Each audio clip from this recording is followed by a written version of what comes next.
Class 10, welcome once again. Actually, we are meeting after some days. तबीयत मेरी ठीक नहीं थी और अभी भी बहुत ठीक नहीं है. आवाज़ से ही पता चल रहा होगा.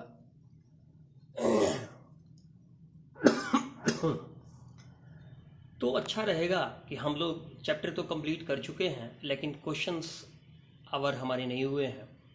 तो हम लोग एक एक करके हम लोग एक चैप्टर से उसके जो एक ही चैप्टर में देखा जाए तो 4 यूनिट है लाइव प्रोसेस का, उसका एक एक करके हम लोग जो भी क्वेश्चंस हैं और ख़ास करके ऐसे क्वेश्चंस जो काफ़ी इम्पोर्टेंट होते हैं एग्ज़ाम्स के व्यू से, उसे हम लोग देखने का प्रयास करें ताकि आपकी प्रिपरेशन बोर्ड लेवल की भी होती चली साथ में.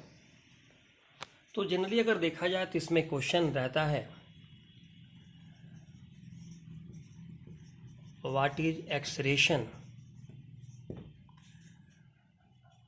और इसी के साथ और एक टैग क्वेश्चन दिया जा सकता है right the excretory products of animals and plants. यानी कि एक्सक्रीशन क्या है और एनिमल और प्लांट के लिए उसके जो एक्सक्रीटरी प्रोडक्ट्स हैं वो क्या हैं. कभी कभी इस सवाल को थोड़ा सा ट्विस्ट करता है और ऐसे भी कहता है कि how can you say that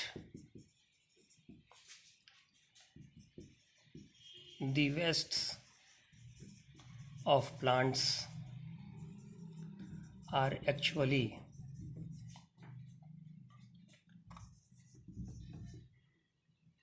benefited for human being. यानी कि जो वेस्ट जो है प्लांट्स के लिए जो वेस्ट है वो एक्चुअल में प्लांट के लिए वेस्ट हो सकता है, लेकिन ह्यूमन बीइंग के लिए वो बहुत ही बेनिफिटेड है. ये कैसे हम कह सकते हैं. और प्लांट्स में चूँकि बहुत कम पढ़ना है, फिर भी उससे क्वेश्चन और क्या हो सकता है. कहता है, क्वेश्चन देता है कि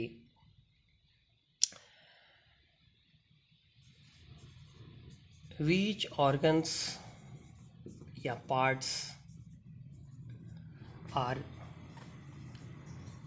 रिस्पॉन्सिबल फॉर द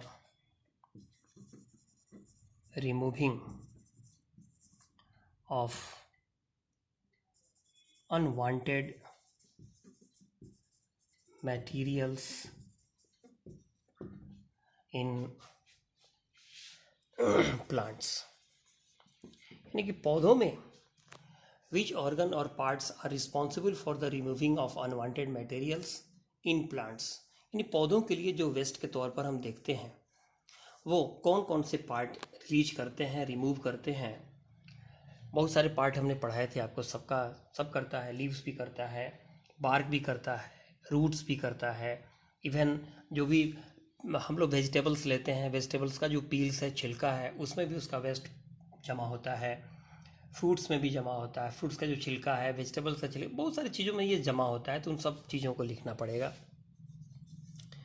उसके बाद स्पेशली अगर ह्यूमन बीइंग में आएंगे तो वहाँ पर ये क्वेश्चन जनरली आता है कि राइट द शेप या right the name of organs which form urinary system. यानी यूरिनरी सिस्टम को बनाने वाले जो ऑर्गन्स हैं उनका नाम बताइए. इसी क्वेश्चन का हिस्सा ये भी रहता है कि draw urinary system and name the different parts with function भी रहता है. ये क्वेश्चन को थोड़ा सा बढ़ाने का तरीका होता है. जिसमें कई सारे क्वेश्चंस आ गए। एक तो यूनिनरी सिस्टम को आप ड्रॉ भी किए, सबका नाम भी लिखे, सबका फंक्शन लिख दिए, ये भी पूछता है। उसके बाद जनरली इसी से थोड़ा सा अगर देखा जाए तो थोड़ा सा स्टैंडर्ड क्वेश्चन ये कहता है कि ड्रॉ अ किडनी सेल। कभी कभी किडनी सेल दे देता है। किडनी सेल को आप जानते हैं नेफ्रॉन बोलते हैं, तो वो नेफ्रॉन के बारे में ही बात कर रहा है। ड्रॉ अ किडनी सेल और nephron and show different parts. Kidney से अगर सवाल अगर कुछ पूछता है बहुत ज़्यादा इम्पोर्टेंट, तो वो ये ज़रूर सवाल पूछता है कि which molecules are not filtered by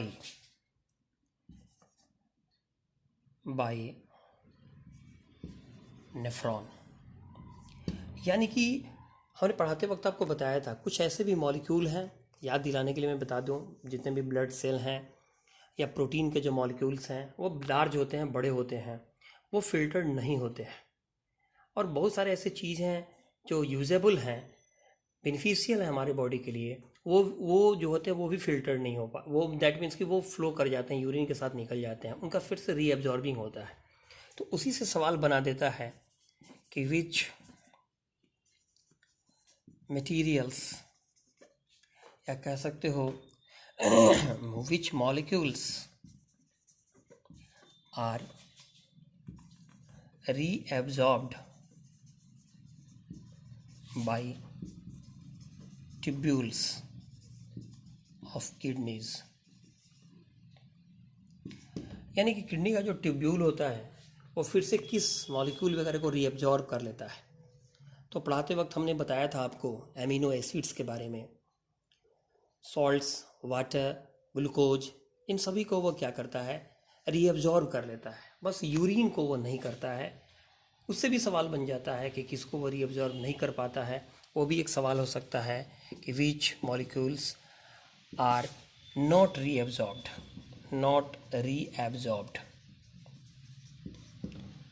by tubules by kidney.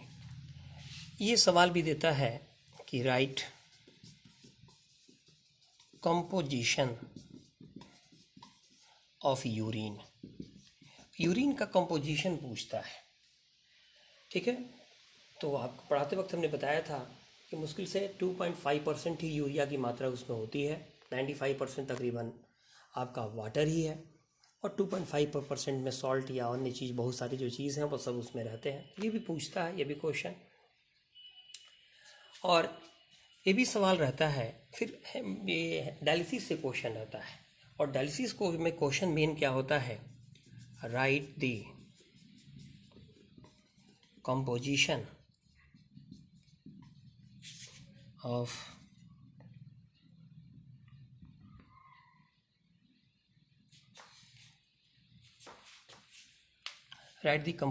of the solution